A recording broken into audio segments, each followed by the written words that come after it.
बात कर रहा है। 9 रुकनी बेंच की जानिब से फौजी अदालतों में सिविलियंस के ट्रायल के खिलाफ दरखास्तों पर समाअत का आगाज हो चुका है। बोल न्यूज के नुमाइंदा तैयब बलोच हमें आगाह करेंगे। जी तैयब। जी, अब की सबसे बड़ी खबर ये है कि फौजी अदालतों से मुतल्लिक समाअत करने वाला 9 रुकनी लार्जर बेंच जो है वो टूट गया है।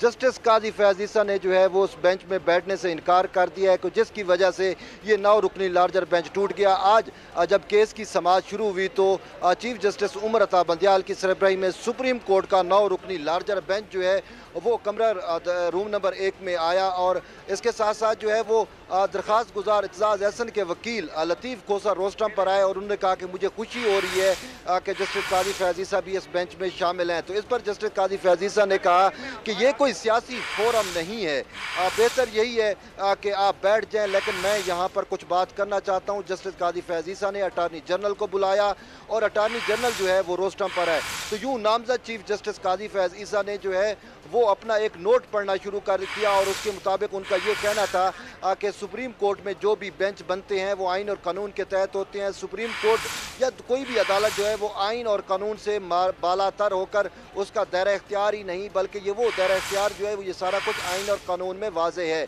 इसके तहत उनका ये भी कहना था कि इसी वजह से supreme court practice and procedure bill हुकूमत ने जो है वो पास किया और उस बिल की रोशनी में जो है वो चीफ जस्टिस को जो है ये कह दिया गया कि वो कोई भी बेंच बनाए तो उसमें सुप्रीम कोर्ट के 2 सीनियर जजेस को भी शामिल किया जाए। तो यूँ जस्टिस काजी फैज ईसा का कहना था कि हुकूमत के नए कानून के तहत जो है वो 3 रुकनी कमेटी तश्कील दी गई थी और उस कमेटी ने ही जो है वो बेंच की तश्कील करनी थी। ताहम जस्टिस काजी फैज ईसा ने कहा कि अब ये जो 9 रुकनी लार्जर बेंच बना है इसमें ऐसा कुछ भी नहीं किया गया, ना ही कमेटी बैठी, ना ही किसी सीनियर जज से मुशावरत की गई।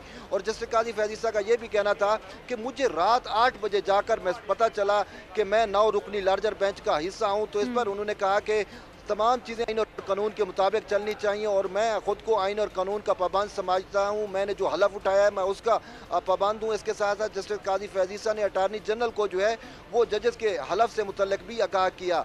और आखिर में जस्टिस काजी फैज ईसा का यही कहना था कि मेरा इस बेंच पर उसकी तश्कील पर एतराज़ है और मैं इस बेंच में नहीं बैठ सकता। तो ये अब तक की जो है वो बड़ी खबर है। जी, ये बताइएगा कि अब जबकि बेंच जो है वो टूट चुका है तो नया बेंच कब तक तश्कील दिए जाने का इम्कान है?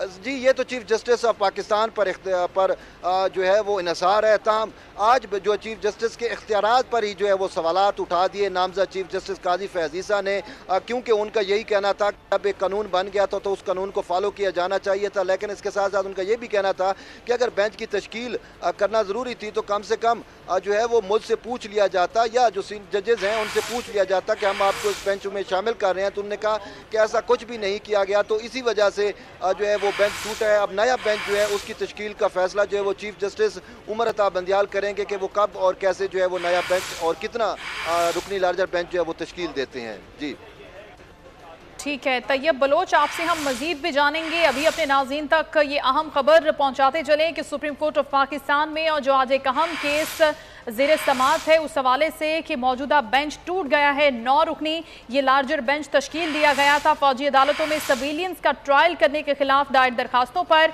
जिसमें चीफ जस्टिस उमर अता बंदियाल की सरबराही में ये 9 रुकनी लार्जर बेंच अब टूट चुका है। ये दरखास्तें जो दायर की गई थी जिन पर आज समाअत हो रही थी